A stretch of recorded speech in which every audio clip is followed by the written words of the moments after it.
pendukung timnas pasti lagi deg-degan nih menantikan kiprah timnas U17 di Piala Dunia U17 2025 yang bakal digelar di Qatar.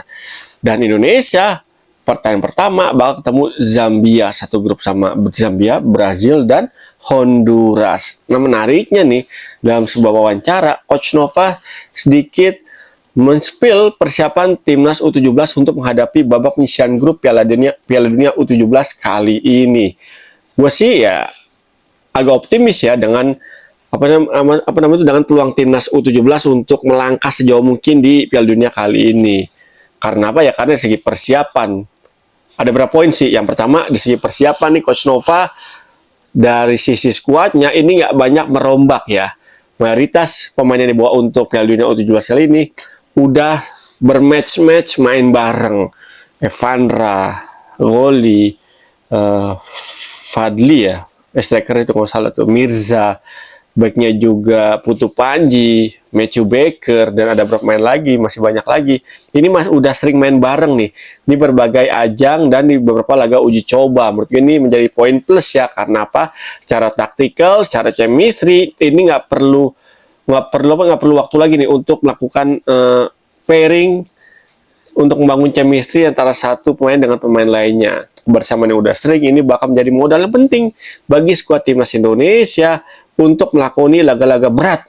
Nah, gue bilang laga-laga berat, emang berat semua laganya nih. Lawan Zambia, dari tim dari Afrika yang terkenal mainnya cepat, kuat, dan fisiknya di atas timnas Indonesia lah. Ada Brazil yang nggak usah dibaca lagi lah, Brazil skill, teknik segala macam ya unggul di atas timnas U17. Honduras juga biarpun nggak sekece Brazil, tapi Honduras ini berpeluang untuk merepotkan timnas U17. Jadi dengan persiapan yang tadi udah disiapin sama Coach Nova, ada sisi skuad yang mayoritas sudah sering bersama-sama sejak tahun lalu, ini menjadi modal penting bagi skuad Garuda Muda untuk menghadapi laga di Piala Dunia U17 kali ini ya. Terutama laga perdana di lawan Zambia. Kalau kita bisa menang lawan Zambia, ya otomatis peluang Indonesia untuk lolos ke fase berikutnya, entah itu lewat peringkat 1, 2 atau 3 terbaik, 8 tim yang bakal dipilih itu ya kan, berpeluang besar untuk lolos ke fase knockout atau babak 32 besar. Syaratnya satu, lawan Zambia jangan kalah ya.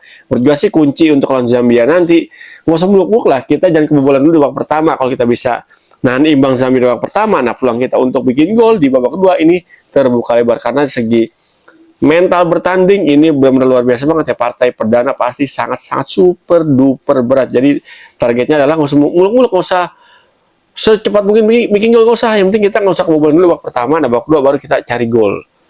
Itu buat lawan Zambia, buat lawan Brazil, buat lawan Honduras. Nah ini tergantung hasil lawan Zambia nih. Kalau lawan Zambia kita kehilangan poin, wah bakal berat tuh langkah berikutnya. Tapi kalau dapat poin 1 atau 3 ini lawan Brazil kita ya 99% kita kehilangan poin. Tinggal lawan Honduras nih kita nyari poin ya kan. Itu yang pertama tadi dari segi persiapan. Menurut gue sih menurut gue ya ini oke nih. Coach Nova persiapannya segala macam dari sisi skuad yang dipersiapkan ataupun dari laga-laga uji coba yang udah dijalanin, ini sangat-sangat bermanfaat bagi timnas Indonesia untuk menghadapi partai sesungguhnya nanti di Piala Dunia U17 yang kick off-nya bakal dimulai 4 November nanti ya. Indonesia nih bakal dimulai 4 November pertandingan perdana lawan Zambia. Yang kedua, nah ini menarik menurut gue nih, untuk menjaga mental dan psikis para pemain timnas Indonesia U17 nih, Coach Nova bikin kebijakan selama Piala Dunia U17, para pemainnya puasa sosial media. Menurut gue ini sangat penting. Karena apa ya? Karena sedikit banyak dengan para pemain yang masih usia muda pasti bakalan cepet gerah nih. Kalau nanti misalnya buka IG, buka TikTok, atau buka apa, bacain ataupun ngeliatin konten-konten dari netizen ya kan. Apalagi lihat komen-komen dari netizen yang kadang bikin panas kuping ya kan. Ya menurut gue sih udah tepat banget nih. Ya langkah diambil sama Coach Nova untuk mengajak skuad Garuda Muda untuk puasa media sosial selama pagelaran Piala Dunia U17.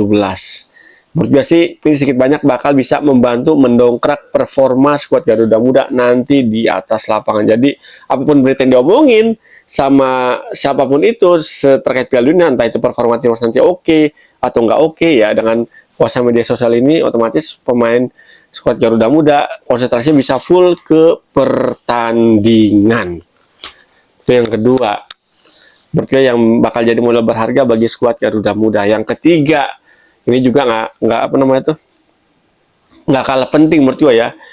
langkah persiapan yang udah diambil sama skuad skuadnya Coach Nova ya untuk mempersiapkan laga-laga penting di Piala Dunia nanti nih, terutama di babak penyisian itu terkait yang tadi sempat gue singgung di awal ya kan, laga-laga uji coba baik sebelum Piala Dunia atau baik di bulan akhir Oktober ataupun di periode sebelumnya. Dan menariknya di 3 laga awal Oktober ini benar-benar apa ya? Benar-benar laga uji coba yang sangat-sangat penting banget karena yang udah mencerminkan lawan-lawan kita di babak penyisian grup nanti. Lawan pertama kita lawan Paraguay. Paraguay ini sama kayak Brazil nih di Amerika Selatan, Amerika Latin. Gaya bermainnya juga ya biar sekali buat Brazil, tapi gaya bermainnya, aura-aura bertandingnya mirip kayak Brazil karena Amerika Selatan itu ya gaya bermainnya kurang lebih banyak kemiripan. Jadi lawan Paraguay, Indonesia kalah 2-1 saat itu, ini menjadi modal berharga buat skuad Garuda Muda nanti buat menghadapi Brazil yang notabene skillnya masih di atas Paraguay. Jadi ya kita udah ada gambaran dan bayangan lah ya gimana nanti untuk menghadapi Brazil. Biarpun Brazil di laga uji coba ataupun pertandingan terakhir ini sering pesta gol, nah semoga sih Indonesia nanti pas lawan Brazil ya kita nggak usah muluk-muluk lah ya, nggak usah kebobolan lebih 3 gol aja udah oke menurut gua. Yang kedua kita uji coba lawan Pantai Gading. Nah ini Pantai Gading juga menarik nih. Kalau tadi Paraguay yang jadi lawan Indonesia di uji coba kualitas di bawah Brazil, nah ini untuk Pantai Gading menurut gua ya kualitasnya di atas Zambia yang bakal jadi lawan Indonesia di partai perdana nanti.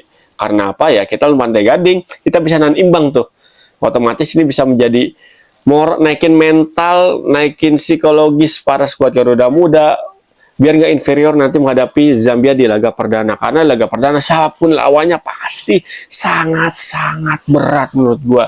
Nah dengan hasil uji coba Pantai Gading yang sama-sama dari zona Afrika, ini benar-benar menjadi modal yang sangat-sangat luar biasa banget bagi Coach Nova untuk meracik, menemukan taktik formasi yang tepat untuk menghadapi Zambia untuk mencuri poin nanti di laga perdana.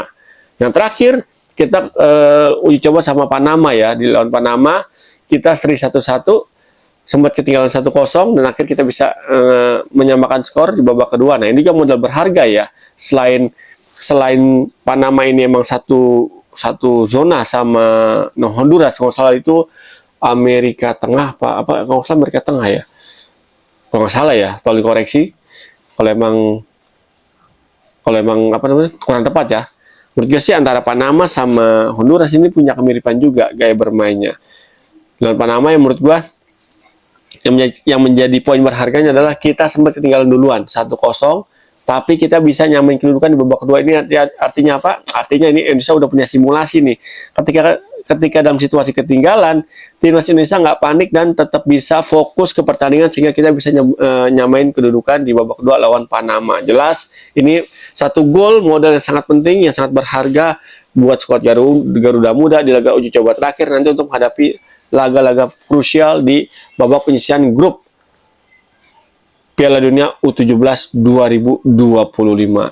Selama uji coba kita bikin 2 gol dan kebobolan 3 gol ya, -1. Tapi ya nggak apa-apa, kan uji coba ini bukan hasil yang kita kejar, tapi kita melihat cara bermain, itu juga kita melihat evaluasi kekompakan tim, formasi yang digunakan, apakah udah sesuai, apakah tim bisa menjalani instruksi dari pelatih secara sempurna, 100%, atau masih ada perlu lagi modifikasi lagi secara taktikal, apakah diperlukan atau enggak. Nah ini dicoba tuh udah dilakukan sama Coach Nova ya, tinggal nanti di hari pertandingan tinggal realisasinya aja nih, apakah Coach Nova bisa menemukan formulasi yang tepat untuk mendulang poin demi poin di babak penyisian grup ya. Gue sih prediksi ya untuk skuad Garuda Muda nanti di Piala Dunia U17, kalau gue sih Coach Nova kan dibilang ya emang secara targetnya nggak muluk-muluk lah ya, udah tampil lepas aja udah, tapi Coach Nova pengen lolos ke babak 32 besar ya. Yang bertugasnya kalau gue sendiri ya, di timnas U17 ini di babak penyisian grup dapat 3 poin ini udah syukur menurut ya. Udah istimewa banget. Dapat 3 poin di babak penyisian grup udah sangat istimewa bagi skuad Garuda Muda. Jadi ya mainlah dengan lepas di partai-partai babak penyisian grup nanti. Jangan ada beban, keluarkan kemampuan terbaik, tunjukkan kualitas kalian. Karena apa? Karena di Piala Dunia U17 ini pasti banyak scouting dari berbagai penjuru dunia, mantau para talenta-talenta muda yang bakal bisa ditarik ke liga-liga di Eropa. Ini kesempatan emas nih buat skuad Garuda Muda untuk unjuk gigi, untuk flexing kemampuan di atas lapangan nanti. Tapi jangan lupa, biarpun flexing kemampuan, yang nomor satu tetap kekompakan tim yang harus dijaga di atas lapangan biar kita bisa meredam agresivitas musuh dan agar kita bisa mencuri poin demi poin di setiap laga-laga yang dijalani sama skuad Garuda Muda di ajang Piala Dunia U17 kali ini. Yang penting buat kita sebagai supporter, dukung terus perjuangan Garuda Muda untuk bertanding di Piala Dunia U17. Yang bisa datang stadion, dukung di stadion. Yang nggak bisa datang stadion, dukung dari rumah dengan cara nontonin, yel-yel di depan TV, ya kan. Kita doain semoga skuad Garuda Muda bisa fit semuanya sepanjang turnamen Piala Dunia ini, nggak ada yang cedera dan bisa tampil prima, tampil satset di Piala Dunia nanti, dan semoga bisa mendulang poin yang cukup untuk lolos ke babak 32 besar. Oke, saatnya gue pamit. Ketemu lagi bersama gue Irwan Chan di konten-konten Punit Abangan yang seru-seru juga di konten-konten mendatang. Salam bola bola.